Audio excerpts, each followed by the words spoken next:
I want to welcome you all to the Sunday worship service of Crossway Church. मैं आप सभी जनों को क्रॉसवे कलीसिया की रविवार की आराधना सेवा में स्वागत करना चाहता हूं। And I want to thank God for this wonderful day that the Lord has given to us, that we can come together and glorify His name. और मैं परमेश्वर को धन्यवाद करना चाहता हूं, ये अद्भुत और खूबसूरत दिन जो परमेश्वर ने हमें दिया है ताकि हम उसकी उपस्थिति में आकर उसकी महिमा एक साथ करने पाएं। Would you turn to your neighbor and give them a very good smile? क्या आप अपने आसपास बैठने वालों को देखकर आप मुस्कुरा सकते हैं? Would you turn to your other neighbor and give them even a bigger smile? दूसरे तरफ देखकर आप और अच्छे से आप मुस्कुराएं। Amen. Go ahead, go ahead. Amen. Maybe somebody has not had a smile the whole week. हो सकता है पिछले हफ्ता किसी भी लोगों ने इस तरह के मुस्कुराहट प्राप्त नहीं किया होगा। So minister to them as you sit next to them. और जैसे आप उनके बगल में बैठे हैं उनके साथ आप इस तरह से अपनी भाव को व्यक्त कर सकते If you हैं। don't know the brother's name or sister's name who's sitting next to you, ask them their name so that you can go back and keep them in prayers. अगर आपके साथ में जो बैठे हैं उनके नाम अगर आप नहीं जानते आप पूछ सकते हैं ताकि वापस जाकर आप उनके लिए प्रार्थना में याद रखें। Amen. Hallelujah. I'm glad that today we can come and we can have the freedom to come and worship our Lord Jesus in our city like this. और जैसे कि आज जो इस तरह से हम एक साथ मिलकर जिस स्वतंत्रता में हम परमेश्वर की उपस्थिति करते हैं, महिमा करते हैं, ये बहुत खूबसूरत बात I है। want to welcome our brothers and sisters who are here for the very first time. और जितने भी भाई और बहन यहाँ पर पहली बार आए हैं मैं आपको स्वागत करना चाहता हूँ। And we want to thank God for your life. We would like to pray for you towards the end of the service. और परमेश्वर ने जो जीवन आपको दिया है उसके लिए हम परमेश्वर को धन्यवाद करते हैं और सेवा के अंत में मैं चाहता हूँ हाँ एक दूसरे के साथ हम प्रार्थना में समय बिताएं। And so please after the service, please don't rush back. Make sure you meet me so that I can know you and pray for you. जैसे सेवा खत्म होता है आप तुरंत यहाँ से निकलना जाए, मुझसे मिलकर हम प्रार्थना में थोड़ा समय बिताएं। There's been a lot of jokes going about the colors of my kurta these days. आजकल बहुत सारे ऐसे चुटकुले बने हैं मेरे कुर्ता को लेकर। But I will endure them and keep wearing them. और मैं इसको बनाए रख के इसको पहनता रहूँगा। For boys, colors are very limited, you know. लड़कों के लिए जो कलर है बहुत ही सीमित है। But somehow I'm feeling very comfortable in these days, at least this season. लेकिन मुझे आजकल बहुत ही सहज महसूस होता है। And so I'm really enjoying this, and I'm thankful to God that we can all come together in our own colors and worship God. और मुझे ये बहुत ही पसंद आ रहा है और हम अपने अपने रंग में और अपने अपने तरीके से इस तरह से प्रभु की महिमा में उपस्थित हो सकते हैं। All of July we have been seeking God's face, and we've been trying to learn about holistic growth. और पूरी जुलाई के महीना हम इस विषय पर देख रहे थे और अध्ययन कर रहे थे एक समग्र वृद्धि की ओर। We've been talking about mental wellness, emotional wellness. हम मानसिक और भावनात्मक स्वास्थ्य को लेकर हम विषय बात कर रहे थे। And as this whole year of 2025 is the year of growth, we believe God wants us to grow in the way that He wants us to grow. और जैसे कि ये 2025 साल एक बढ़ोतरी का साल है, हम उस तरह वृद्धि और बढ़ोतरी करेंगे जिस तरह परमेश्वर चाहता है। Last couple of months I've been witnessing testimonies, and I've been witnessing people's lives and how God has transformed them in our church, through our church, and how God has been using and blessing people.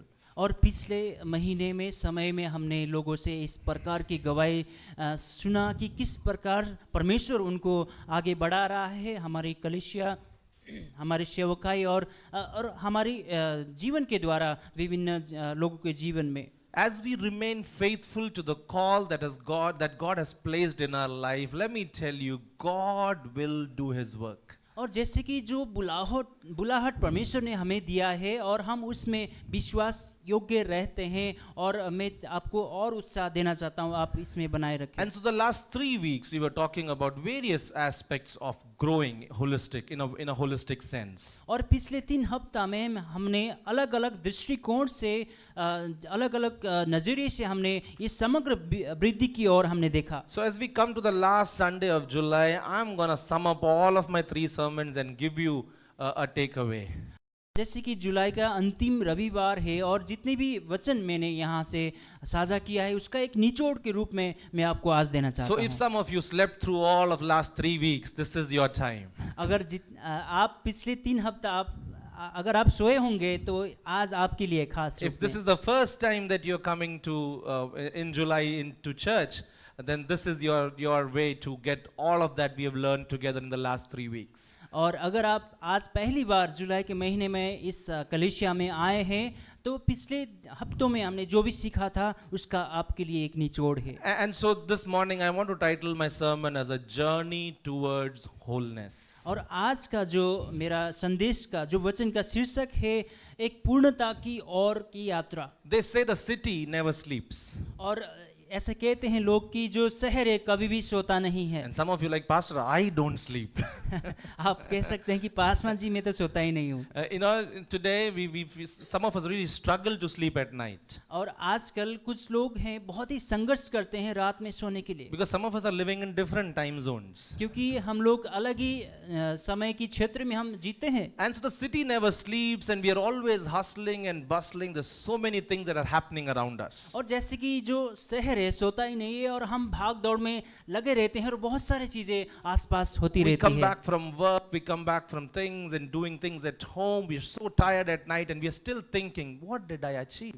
और हम काम से वापस आते हैं घर में बहुत सारी चीजें करते हैं और फिर भी सोचते हैं कि मैंने क्या प्राप्त किया। You know that old commercial, that Pepsi commercial which always said, ye dil mange more. जैसे कि एक पुराना विज्ञापन है पेप्सी का कि बोलता है this heart will ask for more. You know, so basically the advertisement world has told us that you are not enough. और ये जो विज्ञापन है इस प्रकार से कहता है कि आप काफी नहीं है। You know, that is what the advertisement does to you, that you need this. और यही ये जो विज्ञापन है ऐसा कहता है कि इसकी आपकी जरूरत है। And somehow when you are on your phones, you're doing things, there'll be a pop-up and it'll say you are hungry, you need a pizza right now. और जैसे आप अपनी फोन इस्तेमाल कर रहे होते हैं और वहाँ पर एक पॉपअप आता है कि आपको बोलता है कि आप भूखे हैं, इस पिज्जा को आप खा सकते हैं। Some of the world around us keeps telling us that you are not enough, you need more, you need more. और हमारे आसपास की दुनिया इस प्रकार से कहती है कि आप काफी नहीं हैं, आपके लिए और ज्यादा और चीजें की आवश्यकता है। And there is nothing wrong in being ambitious. और एम्बिशियस होने में महत्वाकांक्षी होने में इसमें कोई खराब बात नहीं है। There is nothing wrong in wanting more and going ahead and achieving more things. और बहुत सारे चीजें को प्राप्त करना, आगे बढ़ना और वृद्धि करना, इन सारी बातों में कोई खराबी नहीं है। And so our goal today is not to find peace from the chaos.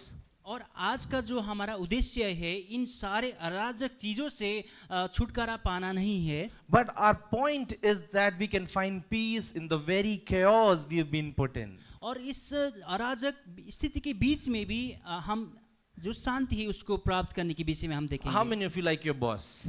आप में से कितने लोग अपने मालिक को पसंद करते हैं? Some of you are so honest. आप में से कुछ लोग बहुत ईमानदार हैं। How many of you like to go to work on Monday? आप में से कितने लोग मंडे को काम में वापस जाना चाहते हैं? Oh, great. Some of you are honest. Some of you are really honest. आप में से कुछ लोग सचमुच ईमानदार हैं। You know, so I cannot give you a job that will ask you to stay home on Monday. और मैं ऐसा कोई नौकरी आपको नहीं दे सकता हूँ जो मंडे को काम करना ना पड़े। You know, but the point that we are trying to make is that we are seeking God's peace in our very chaos that we've been put in. और जिस अव्यवस्था के बीच में हमें रखा गया है उसमें हमें शांति प्राप्त करनी है। You know, look at Matthew chapter 11 verse 28 through 29. और मत्ती 11 उसके 28 से 29 हम देखेंगे। And this was the first sermon that we spoke about this theme. और इस शीर्षक के ऊपर पहला वचन ये हमने पढ़ा था। First thing, Matthew chapter 11 verses 28 to 29. मत्ती रचित सुसमाचार उसके 11 अध्याय उसके 28 और 29 वचन। Come to me, all you who are weary and burdened, and I will give you rest. Take my yoke upon you and learn from me, for I am gentle and humble in heart, and you will find rest for your souls. हे सब परिश्रम करने वालों और बोझ से दबे लोगों, मेरे पास आओ, मैं तुम्हें विश्राम दूंगा। मेरा जुआ अपने ऊपर उठा लो और मुझसे सीखो, क्योंकि मैं नम्र और मन में दीन हूँ और तुम अपने मन में विश्राम पाओगे। Remember, God knows that we have challenges, we have burdens, and we have struggles. और याद रखें कि परमेश्वर को पता है हमारे पास चुनौतियां हैं, हमारे पास बोझ हैं और हमारे पास समस्याएं हैं। And that is why God offers you rest. और इस कारण परमेश्वर आपको विश्राम के लिए न्योता It देता is है। not like that vacation that we take and we are more tired. और ये ऐसा नहीं किया जिस प्रकार से हम छुट्टी लेते हैं वहां जाते हैं और ज्यादा हम थक जाते But हैं। the rest that God provides, the care that God gives really soothes our heart. और जिस प्रकार की विश्राम परमेश्वर देता है, जिस प्रकार की एक ध्यान परमेश्वर हमारी रखता है, वो सचमुच हमारे हृदय को शांति देता है। It is an invitation that God gives. Come, I know you need rest. और ये एक इस प्रकार की न्योता है, निमंत्रणा है कि आओ मैं तुम्हें विश्राम दूंगा। It is an acknowledgement that God makes that you have a burden and I know your heart. और ये इस प्रकार की एक स्वीकार करने की विषय में है कि आपके पास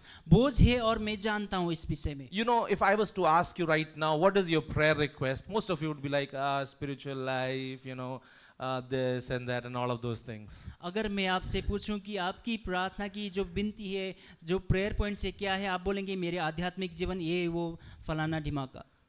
But what if I give you 5 wishes? अगर क्या होता मैं आपको 5 ऐसे विशेस दे दूंगा। Think right now. What if I could give you 5 wishes? अगर आप अभी सोचें, अगर मैं आपको 5 ऐसे चीजें बताने के लिए पूछूंगा। I'm not going to ask you to say that in public. मैं नहीं चाहता हूं कि आप ऐसे खुलेआम ऐसे बोलें। Because some of you, I know it's going to be very embarrassing. और मुझे पता है ये बहुत ही लज्जास्पद हो सकता है। But think about the 5. If I could offer you 5 wishes. अगर मैं आपको 5 चीजें ऐसे पूछने के लिए बोलूंगा। Now that is the true you. और वो जो चीज है वो वास्तविकता, आपकी वास्तविकता है। That is your true heart. ये आपकी वास्तविक हृदय है। And that is what actually you think you want. और ये सचमुच जो चीज है वो आप चाहते हैं। And so this is what God is saying, that I want to help you to come to me and not to the things. और इस कारण परमेश्वर कहता है कि मैं तुम्हें मेरे पास आने के लिए सहायता करूंगा, बल्कि उन चीजों के पास। So when you read the scripture, it says, seek ye first the kingdom of God and his righteousness, and all these things shall be added unto you. और जिस प्रकार हमारे धर्मशास्त्र कहता है कि परमेश्वर की राज्य की पहले आप खोजी करो, बाकी सारी चीजें आपकी ओर दिया जाएगा। Now I'm not trying to break your needs away. I'm not trying to say that you don't have a need, you don't have a challenge, it's all in your mind. No, it's not in your mind. और मैं ये नहीं कह रहा हूँ कि आपके पास कोई आवश्यकता ही नहीं होंगी, चुनौतियां नहीं होंगी, और ये सारी चीजें हमारे दिमाग में होती हैं। Every month we got bills to pay. और हर एक महीना हमें हर एक बिल की भुगतान करनी होती है। Every month we got some investment, we got needs, we got challenges, we got children, we got all of these things happening around us. और हर एक महीना हमें निवेश करना होता है, हमारे पास जरूरतें होती हैं, बच्चे हैं, उनके सारे चीजें पूरी करनी होती है। But you remember this, you try to understand this, the call that God is giving us, that come unto me because I know that you have a need, you have a challenge. और इस बात को आप याद करें, इस कारण परमेश्वर बुलाता है कि मेरे पास आओ, क्योंकि मैं जानता हूं तुम्हारे पास चुनौतियां हैं, बोझ हैं, समस्याएं हैं। Because he offers rest, and what God does to us is very beautiful. और क्योंकि परमेश्वर विश्राम की न्योता देता है, और यहाँ पर परमेश्वर जो करता है बहुत ही खूबसूरत है। The first thing that God would start teaching us is that we will try to look into ourselves, and we will start understanding how blessed we are. और पहली बात जो परमेश्वर हमें सिखाता है, और उसके बाद हम अपने खुद को देखकर हम इस बात को एहसास करेंगे कि कितने आशीषित हम हैं। And so that's when the whole perspective starts shifting, that God has already blessed me. और इस प्रकार से जो हमारी दृष्टिकोण है, नजरिया है, ये बदलता है कि किस प्रकार हम पहले से आशीषित हैं। So you are not fighting for victory. आप विजय के लिए आप लड़ाई नहीं कर रहे But you are हैं, fighting from victory. आप विजेता से आप लड़ाई कर रहे हैं। Some of you didn't get that. आपने समझा नहीं इस Let बात। me just repeat that for some of you. मैं फिर से कहना चाहता हूँ आपके Remember, लिए, in Jesus you are not fighting for victory. आप यीशु मसीह में आप विजेता के लिए आप लड़ नहीं रहे My हैं। brother, my sister, I said in Christ, you are not fighting for victory. और मेरे भाई और बहनों में कहना चाहता हूँ आप यीशु मसीह में विजय के लिए आप नहीं लड़ रहे But in हैं, Christ, we are fighting from victory. और यीशु मसीह में हम विजेता से हम लड़ाई कर रहे हैं, Because we stand with the victorious one. क्योंकि हम एक विजय प्राप्त किए हुए के साथ हम खड़े हैं, We stand with the victorious one. और हम विजय यीशु के साथ हम खड़े हैं। Now that's the point that you need to understand. और इस बात को आपको समझने की जरूरत The है। false teachers today, the false preachers today are teaching that you are victorious. और You are victorious. और आजकल के झूठे प्रचारक और शिक्षक इस प्रकार से आपको सिखाते हैं कि आप विजयवान हैं, आप विजयवंत हैं। No pastor, no prophet, no apostle, nobody is victorious. नहीं, कोई भी पासवान, कोई भी नबी, कोई भी व्यक्ति विजय प्राप्त किए हुए नहीं We है। are victorious because we stand, we enjoy the victory because we stand with the victorious one. और हम विजेता को हम इस प्रकार से आनंद में ले सकते हैं क्योंकि हम विजय प्राप्त किए व्यक्ति से हम खड़े हैं। Because we stand with Christ, we have the victory. क्योंकि हम यीशु मसीह के साथ खड़े हुए हैं, इस कारण हम विजय प्राप्त किए गए So the लोग moment हैं। you go away from Christ, there is no victory. और जिस समय आप यीशु मसीह से दूर जाते हैं, आपका विजय वहीं पर गुम हो जाता है। So you hear a preacher, you hear a teacher who is teaching that you are victorious, you can do this, that is happening, this, all these word of faith movement and all of that. I don't know what to tell them. अगर आप इस प्रकार की वचन संदेश कहीं पर भी सुनते हैं, आप इसको ध्यान से आप आंकलन करें। You are only you can only enjoy victory when you stand with the victorious one. और आप तभी विजय प्राप्त कर सकते हैं जब आप विजय प्राप्त किए हुए जन से आप खड़े हो सकते हैं। So the first invitation is, come unto me, come unto me. That's all that you need to do every day of your life. Come unto Jesus, come unto Jesus. और पहला न्योता ये है जो यीशु मसीह देता है कि मेरे पास आओ, मेरे पास आओ। My brother, my sister, I want to tell you, even as much as you feel people don't understand me, people don't know me, let me tell you, God knows your heart. और अगर आपको ऐसा लगता हो कि लोग मुझे नहीं जानते हैं, मुझे समझते ही नहीं, लेकिन मैं आपको बताना चाहता हूँ, परमेश्वर आपकी हृदय को समझता है। God knows what you're going through. और परमेश्वर को पता है कि आप किस अवस्था से आप जा रहे हैं। And that is why He offers this invitation every day to you, come unto me. इस कारण वो हर एक दिन इस न्योता को आप हमारे लिए देता है कि मेरे पास आओ, मेरे पास So आओ। that was the first sermon that we did in the first week of July. और ये जो वचन था पहली हफ्ता, जुलाई की पहली हफ्ता में हमने देखा था। If you think you want to hear more of it, go to YouTube, you will get it. अगर आप इसके विषय में और ज्यादा सुनना चाहते हैं, आप हमारे YouTube चैनल में जाकर आप The सुन सकते second हैं। thing we saw is from Philippians chapter 4. और दूसरी बात हम देख सकते हैं फिलिपियों उसके 4 अध्याय, Philippians 4 verse 6 through 7.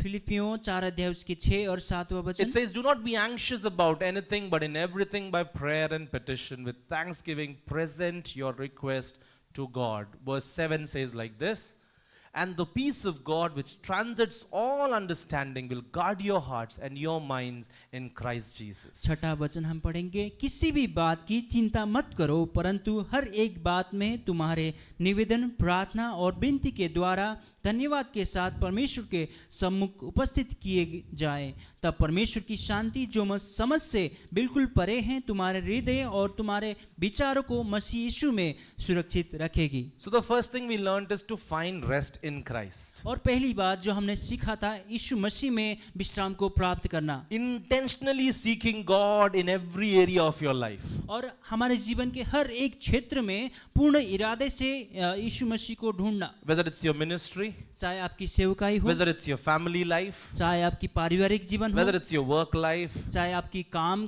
की जीवन हो, whether it's your relationships, चाहे आपकी संबंध के विषय में whether हो, it's your finances, चाहे आपकी आर्थिक के विषय में हो, you are seeking the rest that God gives. आप उस विश्राम की खोजी कर रहे हैं जो परमेश्वर आपको दे रहा है। The second thing is, when you're learning from Philippians chapter 4 verse 6 through 7, is to be able to have that heart which is full of gratitude. और यहाँ पर जो फिलिपियों 4 उसके 6 और 7वां वचन में हम देख सकते हैं कि इस धन्यवादी का हृदय के विषय में यहाँ पर कहता है, Where you are intentionally, of course, you're mindful of the presence of God.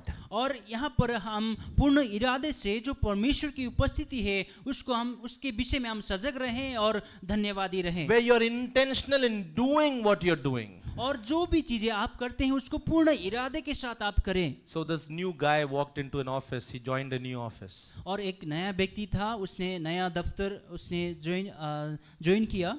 And so he made a couple of friends. उसने कुछ दोस्त वहाँ पर बनाए। So he wanted to get the what are the hacks in the office. और वहाँ पर office में कोई एक हैक उसको जानना था। And so he started inquiring from different people. और उसने अलग-अलग लोगों से इसके विषय में जानकारी And किया। finally he found this guy who was actually according to his vibe in the same wavelength. और आखिरकार एक व्यक्ति से वो मिला जो उसकी बराबरी की उसकी सोच से मिलता जुलता मिला उसको। So he gave him this principle. He gave him this principle. उसने उसको इस प्रकार की जो सिद्धांत दिया। He said that if you finish your work, you will get more work. उसने कहा कि अगर आप अपना काम खत्म करोगे आपको और काम मिलेगी। So understand that. इस कारण आप समझे। And so this is what the world will teach you. और यही इस प्रकार की जो है दुनिया हमें सिखाती है। Just drag your time. और अपने समय को खींचता चले जाओ। Just show that you're working. और इस प्रकार से दिखाओ कि आप काम कर रहे हो। In corporates they say walk with your laptop, fast on the floor. और कॉर्पोरेट में इस प्रकार से कहते हैं कि आप अपने लैपटॉप के साथ काम करो। And just walk very fast on the floor with your laptop. It will look as if you're working. और फर्श पे इस प्रकार से आप अपने लैपटॉप से साथ चलो कि ऐसा लगे कि आप बहुत ही काम कर रहे हो। The world loves fooling. और जो दुनिया है मूर्ख बनाने की विषय में ज्यादा हमें सिखाता है। The world likes to put up a show. और दुनिया जो है एक इस प्रकार की जो मुखौटा है दिखाने के लिए हमें सिखाता है। But we are not called for that. लेकिन हमें इस चीज के लिए हमें बुलाया नहीं गया है। We are going to be intentional to do what we've been called to do. और जिस विषय के लिए जिस चीज के लिए हमें बुलाया गया है उसको हम पूर्ण इरादे के साथ हम इसको करें। You are a homemaker. You are a housewife. आप एक होम मेकर हैं, घर में काम करने वाले Be व्यक्ति हैं। intentional in the ministry that God has given to you inside the house. और घर के अंदर जो भी काम परमेश्वर ने आपके ऊपर सौंपा है उसको लेकर आप पूर्ण इरादा से करें। Because this goes a long way. क्योंकि ये बहुत ही आगे तक जाने वाला है। You're called to work in a particular organization. You're working in an office. किसी खास दफ्तर में या किसी संस्था में आप काम करते हैं। Remember that God is the one who has placed you in that place for this season. और आप याद कीजिए परमेश्वर है जिसने आपको वहां पर इस समय के लिए रखा है। So your boss is not the boss who sits on the chair there, but your boss is God because He gave you this job. और आपका मालिक वो नहीं है जो कुर्सी पर बैठा है, आपका मालिक वो है परमेश्वर जिसने आपको ये नौकरी दिया So है। never have this attitude. अरे यार क्या होगा? और इस प्रकार की शोभा आप ना दिखाए कि अरे what's going to happen? You don't try to go in a way that where you're thinking like whatever I do doesn't work. और इस प्रकार से आप ना सोचें कि मैं कुछ भी करूं ये होगा ही नहीं, हो ही नहीं सकता। All that God asks you is that are you faithful? और जो परमेश्वर पूछता है और आपसे मांगता है कि क्या आप विश्वास योग्य हैं? Are you faithful in this season wherever you are placed? और जिस जगह पर आपको रखा गया है क्या आप वहाँ विश्वास योग्य हैं? I know you have to be smart. और मुझे पता है आपको बहुत ही बुद्धि की जरूरत है। I know you have to be confident. You have to be in a way that people don't make, people don't abuse you, people don't misuse you. और मुझे पता है कि आप बहुत ही अपने आप पर कॉन्फिडेंट है और लोग आपकी गलत फायदा नहीं उठाते हैं। That you don't want people to do that. आप नहीं चाहते कि लोग आपके गलत फायदे उठाएं। And so you have to be smart. I'm not against that. और आपको बुद्धिमानी होने की जरूरत है, मैं इसके खिलाफ नहीं बोल रहा But हूँ। what I'm asking you is, can we be faithful? Are you a student? Can you be faithful? और मैं आपको जो पूछ रहा हूँ क्या आप विश्वास योग्य हो सकते हैं? Don't wait for the next big break. आप अगली बड़ी चुनौती के लिए या अवसर के लिए आप प्रतीक्षा ना Oh, करें। if I get that job.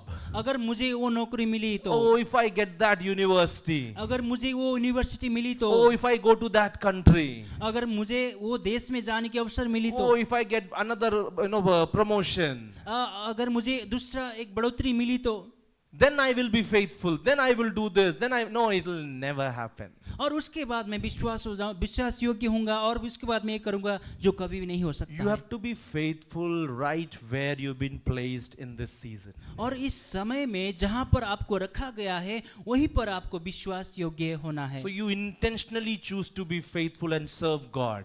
और आपको पूर्ण इरादा से विश्वास योग्य होना है और परमेश्वर की सेवा करनी है। Let me tell you, as you remain faithful, my God, who has been so faithful in the past, He will lift you up, He will raise you up. अगर आप विश्वास योग्य रहते हैं, जो परमेश्वर हमारे साथ हमेशा विश्वास योग्य रहा है, मैं बताना चाहूंगा कि परमेश्वर आपको आगे बढ़ाएगा और आपको ऊपर उठाएगा। He will open doors for you. आपके लिए परमेश्वर दरवाजे खोलेगा। He will bring people alongside. और परमेश्वर आपके अगल बगल में लोगों को लाएगा। Because He is a good God. क्योंकि वो परमेश्वर भला The परमेश्वर है। one who has called us is faithful. और जिस परमेश्वर ने हमें बुलाया है वो विश्वास योग्य So है। today, if you're not enjoying your job, if you're not enjoying the place that you are right now, remember God placed you there.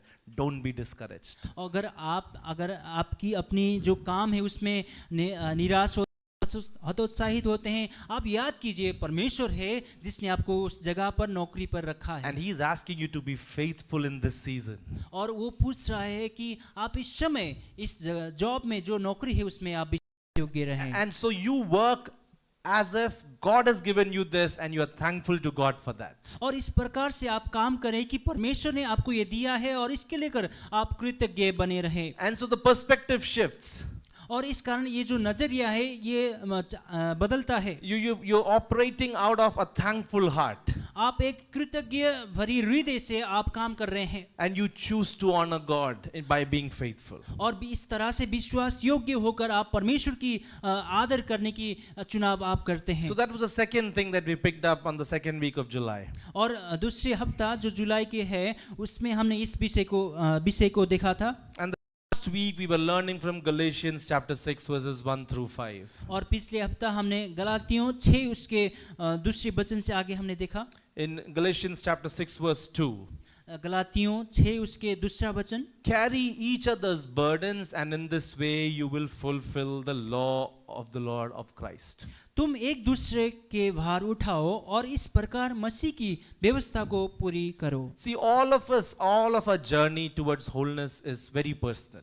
और हमारी हर एक की जो यात्रा है पूर्णता की ओर, ये हमारी व्यक्तिगत यात्रा है। All of us have been given a goal by the Lord. We all are called for a purpose and it is very personal. और हम सबको परमेश्वर के द्वारा एक उद्देश्य दिया गया है और ये बहुत ही व्यक्तिगत रूप में है। So that is why we don't have to compare our lives with other brother, other sister, that cousin, that brother. और इस कारण हम एक दूसरे के साथ अपनी चीजों को लेकर अपने भाई, अपने बहन, अपने दोस्तों के साथ तुलना करने की आवश्यकता Never नहीं fall है। in this trap of comparison. और इस प्रकार की जो जाल है जो तुलना करने की, इसमें आप कभी भी ना पड़े। Oh, my classmate is there. और ये मेरा क्लासमेट वहां पर है। Oh, my batchmate, she was doing this, now she is there. और ये मेरा बैचमेट जो मेरे साथ पढ़ता था वहां पर है, वो वहां पर है। And then some of us find solace. Oh, that cousin, I'm at least better than him. और इस प्रकार से भी आप ना सोचे कि अरे मेरा भाई तो वहां पर है, कम से कम मुझसे तो मैं अच्छा हूँ। You know, so never fall in the trap of comparison. और इस प्रकार की जो तुलना की जाल है उसमें आप कभी भी ना गिरे। You are called to run your race, and are you running that faithfully? और आपको अपनी जो अनुग्रह है उसको चलाने के लिए बुलाया गया है, क्या विश्वास So योग्य है? even when our journey is personal, और यद्यपि हमारा जो यात्रा है हमारे व्यक्तिगत यात्रा है, but it is never meant to be walked alone. और लेकिन कभी भी ये जो यात्रा है हमेशा अकेले चलने के लिए नहीं It's है। easy to feel, even in this crowded city, to feel isolated. और इस जो भीड़ भाड़ शहर है वहां पर भी आप अकेले महसूस कर सकते And हैं। it's easy to start feeling that I have no one, nobody is coming to help me. और इस प्रकार की महसूस होना या सोचना सामान्य है कि मेरे पास कोई व्यक्ति नहीं है, कोई भी मेरे पास नहीं आता है। That is one of the things that devil puts in the minds of people, that you have nobody, you have no hope, and there is no help coming for you. और ये बात है जो शैतान आपके दिमाग में रखता है कि आपके पास कोई आशा नहीं है, आपके आपके कोई दोस्त नहीं है, आपको कोई सहायता करने वाला नहीं है। And that is when suicidal tendency starts taking place in our minds. और इस कारण हमारे दिमाग में जो सुसाइडल थॉट्स है वो हमारे दिमाग में आती हैं। Maybe we don't talk enough about it. और शायद हो सकता है हम इसको लेकर ज्यादा बात नहीं करते But that हैं। is what devil does. Devil tells you that there is no hope. There is nothing that can be done.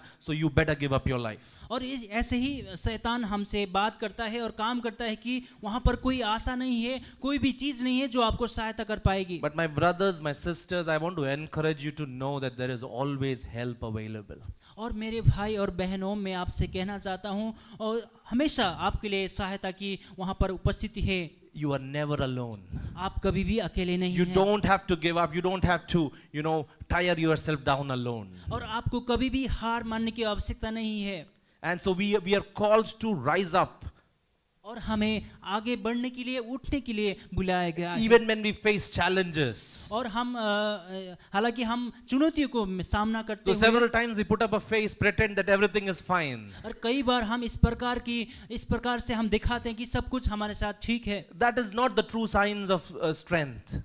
और ये जो ताकत है उसका सही चिन्ह ये नहीं है। But the true sign of strength is when you're willing to seek help. और जो ताकत है उसका सही चिन्ह ये है कि आप सहायता की खोजी करें। When you have the courage to reach out. जब आपके पास साहस है किसी के साथ सहायता मांगने जाने के लिए। There is a grace in giving. और देने में एक अनुग्रह है। And there is a grace in giving as well. और प्राप्त करने में भी एक अनुग्रह है। Some of us are very good at giving advices. और आप में से बहुत सारे लोग सलाह देने में बहुत अच्छे हैं। Some friends I know that you talk about anything under earth, they will have an opinion about it. और इस दुनिया में आप कोई किसी भी विषय में बात करें, कुछ लोग हैं वो हर एक विषय में वो अपने विचार को, अपनी सलाह को देते हैं। They're expert in every area of life. और आप वो हर एक जीवन के हर एक क्षेत्र में वो माहिर है। Some people that you hear on TV, they can talk about defense, they can talk about air force, they can talk about foreign relations. They are expert in every area. और कुछ लोग हैं जो टीवी में आते हैं, वो सुरक्षा को लेकर, एयरफोर्स को लेकर और विदेशी कूटनीति के संबंधी को लेकर बहुत सारे विषय में वो जान पहचान They're है। experts in history also. They are experts in history also. और इतिहास में कुछ उस्ताद लोग हैं। And they're expert in every area. और वो हर एक क्षेत्र में उस्ताद हैं। So they're ready to give advice, but they're not ready to take advice. वो सलाह देने के लिए तैयार हैं, लेकिन सलाह लेने के लिए वो तैयार नहीं हैं। If any one of us operate like that in our church, I rebuke you in the name of Jesus. अगर कोई भी इस प्रकार की व्यक्ति है इस कलीसिया में, आपको मैं एक सावधानी करना चाहता हूँ। I'm thankful to God for the friends who are around me who always give me advices. और मैं उन दोस्तों के लिए हमेशा धन्यवादी हूँ जो हमेशा मुझे सही सलाह देते हैं। Probably not all of you can challenge me, I know that. शायद हो सकता है आप हर कोई लोग मुझे चुनौती नहीं दे सकते But there are friends around me, there are people around me who challenge me once in a while. और कुछ लोग हैं मेरे दोस्ती में, कई कबार इस प्रकार की चुनौतियां मुझे देते हैं। And the best one who challenges me, I'm going to bring her back this week. और सबसे उनमें से सबसे अच्छी जो है ये हफ्ता उनको मैं वापस लेके आऊंगा। The point that I'm trying to make is we should be around people. और जो बात मैं कहने की कोशिश कर रहा हूँ, हमें लोगों की आसपास होने की आवश्यकता You है। don't have to walk alone thinking you are the hero, you are going to save the world. और आपको अकेले चलने की आवश्यकता नहीं है कि इस बात को सोचकर कि आप हीरो है और इस दुनिया को आप बचाएंगे। Yes, you carry what is called you, what is your job to do, but for big burdens you must share it with people. और हाँ, ये ठीक है कि आपके ऊपर जो बोझ हैं उसको आप लेके चलें, लेकिन इस बात पे आप ध्यान दें कि जो बोझ है उसको साझा करने की आवश्यकता We भी said this है। last time also, choose your friends very wisely. और जैसे मैंने पहले भी कहा था कि अपने दोस्तों को आप बुद्धिमत्तापूर्ण से आप चुनाव करें। Choose your mentors very wisely. और अपनी जो मार्गदर्शक है, सलाहकार है, उसको बहुत ही बुद्धिमत्तापूर्ण से आप चुनाव करें। Don't share your life with anyone and everyone. और किसी भी व्यक्ति से, कोई भी व्यक्ति से आप अपनी पूरी जीवन की कहानी ना साझा करें। I know I'm repeating, but some of you really need to hear this. और मुझे पता है मैं इसको बार बार कह रहा हूँ, लेकिन आप में से कुछ लोग हैं सच में आप इस बात को सुने और समझे। You only share with people who love the Lord.